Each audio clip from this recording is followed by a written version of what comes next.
So here's the million-dollar question as we start out 2024. Is big tech overvalued now? Whether we like it or not, most investors who dabble in the US market would have had exposure to big tech stocks in one form or another. So big tech companies as a group have seen many name changes, from the Big Four to FANG M to Mama and now the Magnificent Seven. On a side note, I'm always impressed by how creative people can get with coming up with these names.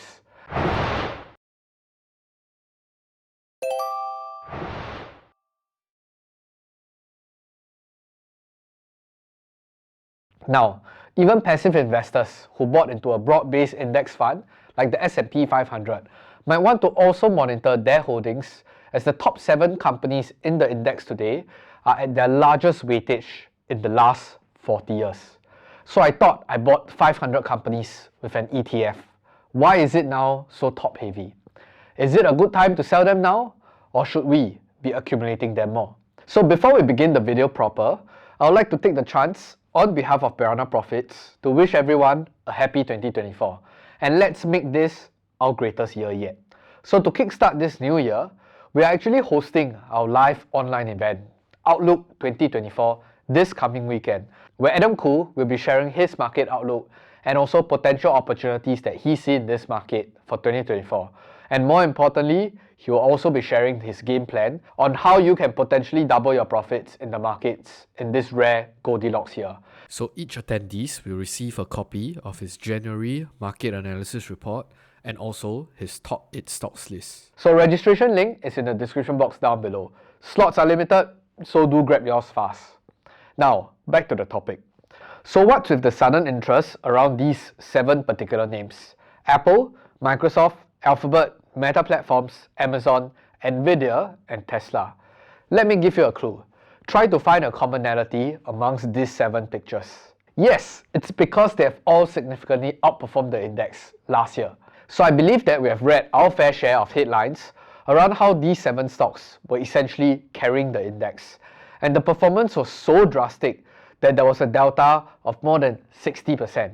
The Mag 7 was up 75% in 2023, whereas the remaining S&P 493 constituents, they were up only a measly 12%. So currently, there are 2 distinct schools of thoughts.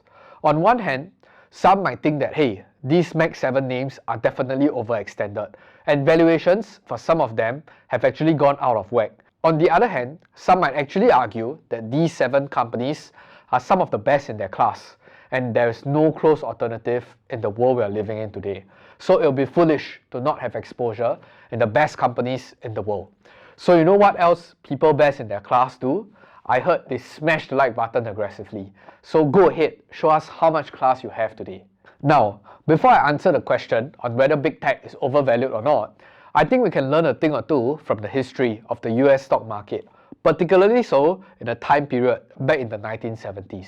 So those times were rather complicated for the United States, as they were grappling with a few hard challenges, from an excessive spending in the prolonged war in Vietnam to sky-high oil prices, and also an unprecedented move by the then US President Nixon, ending the pact between the US dollar and gold in 1971.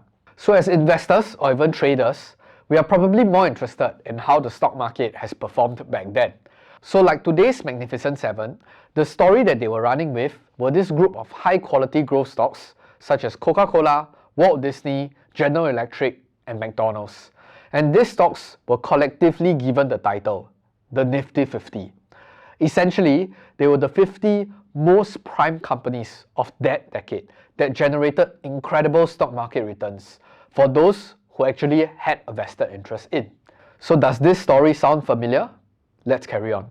Based on existing research and literature, there were many data points suggesting that back then, many investors were encouraged to all have a stake, however small, in the Nifty 50, and they became known as the one decision stock, because investors were told that they could just buy and hold on to them for the long term. And by long term, they mean forever. In short, you just have to make this decision right in your lifetime once, and you'll be settled. So at their peak in late 1972, the Nifty 50 stocks traded at a PE ratio of 42 times, while the overall S&P 500 trading at a measly 19 times PE. So the high valuations were justified by the extremely high quality earnings, at least that's what they said, of those companies whereby it is assumed by most to be very resilient even in times of adversity. In fact, the word on the street was that no one would ever want to sell them as they represented the best of the present and future of the US economy, and that they were going to dominate the individual sectors.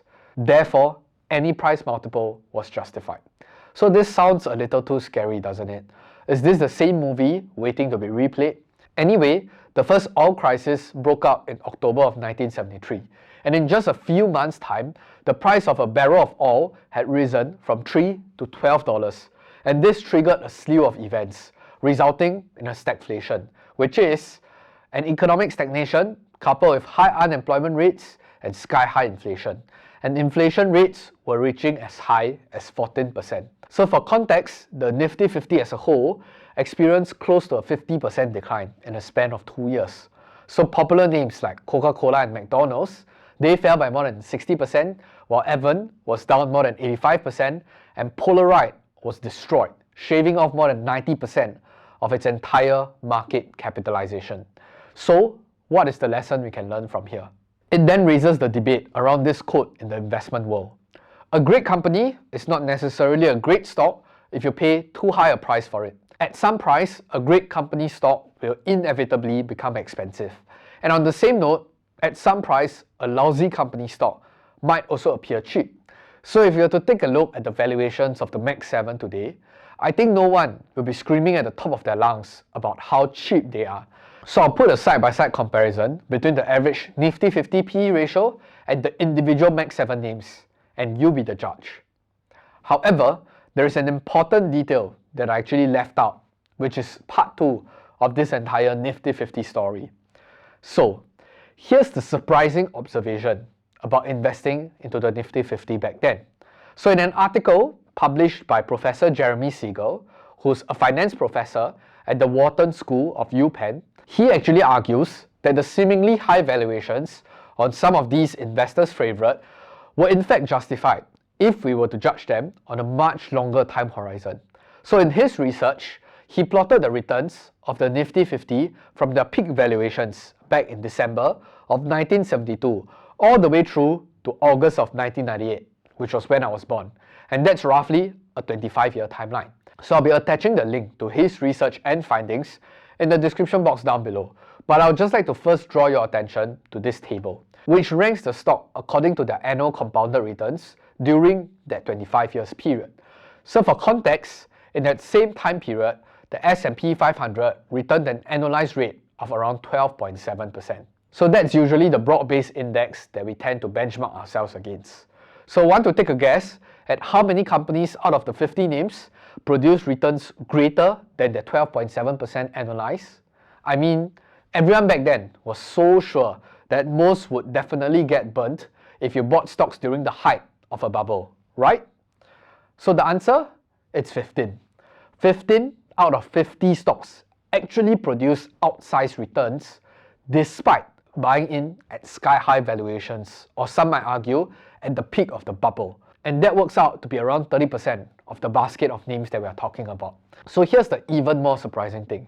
If you were really that unlucky to have bought them at their peak, a portfolio with equal amounts invested in all of the Nifty 50 would have returned 12.2% if you have just left it alone for the past 25 years.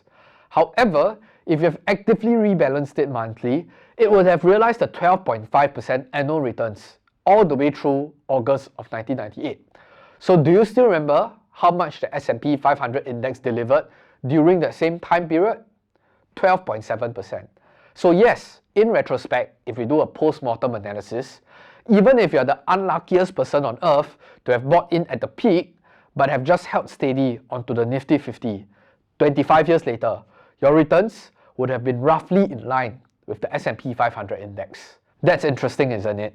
So here's a few key lessons that I personally took away from this Nifty 50 episode. First, looking at valuations are important, but let's not forget that we are buying ownership into a piece of business as well when we are owning their stock. And over a long period of time, the business quality will be reflected in the stock price, and it's equally important in driving returns.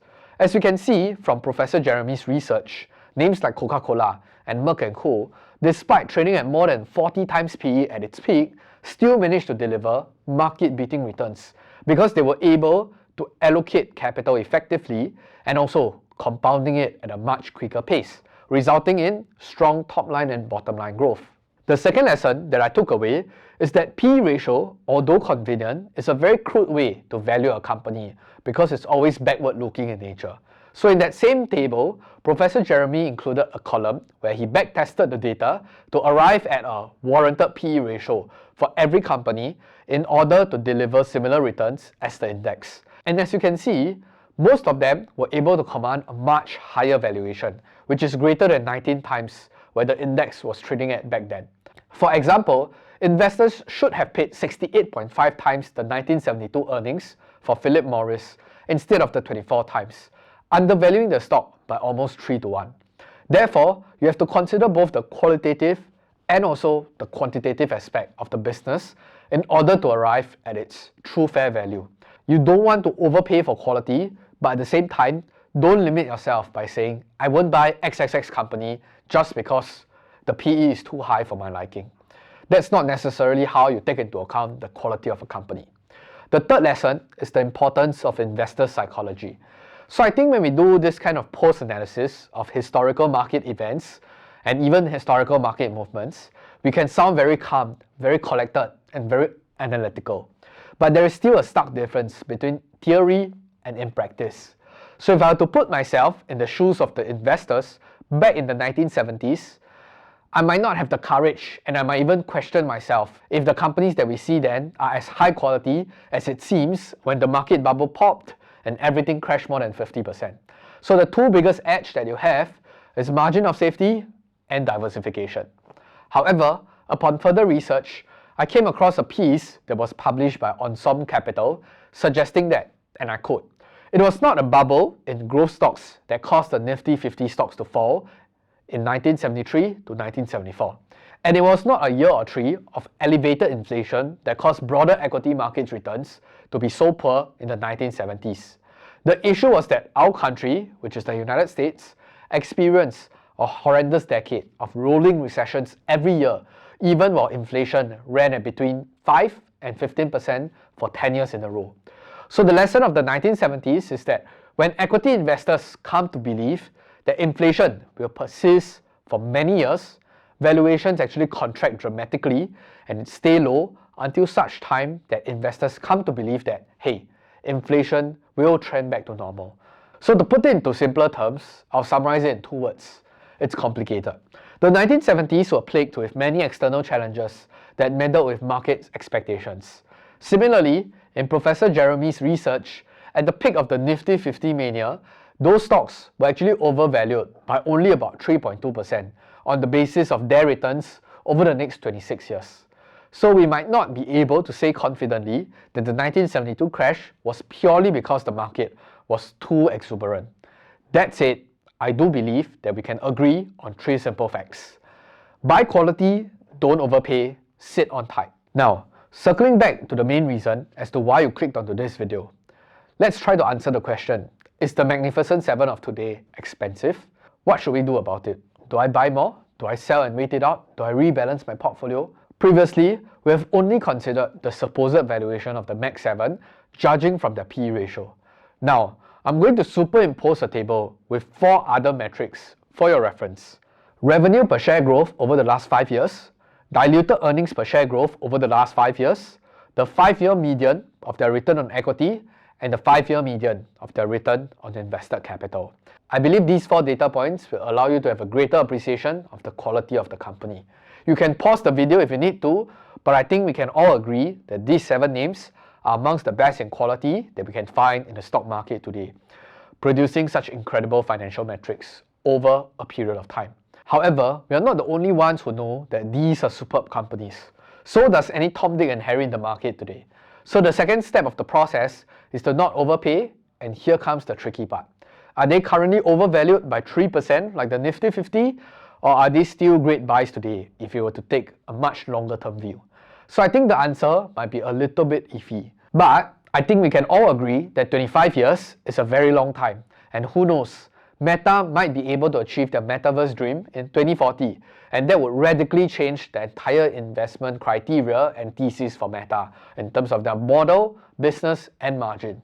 That said, since you have actually stayed until the end of the video, I will share my own personal view of the individual names, and I'll flesh it out right now.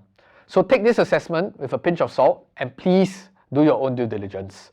For myself, assuming that I have all 7 names today, I wouldn't be in too much of a hurry to sell them out, even those that I think is overvalued, but instead hold a longer term view in monitoring the business trend and also execution, and continue adding to those that I think are undervalued. So we hope that this was helpful, and this is CK from Piranha Profit signing off. Till next time, keep winning.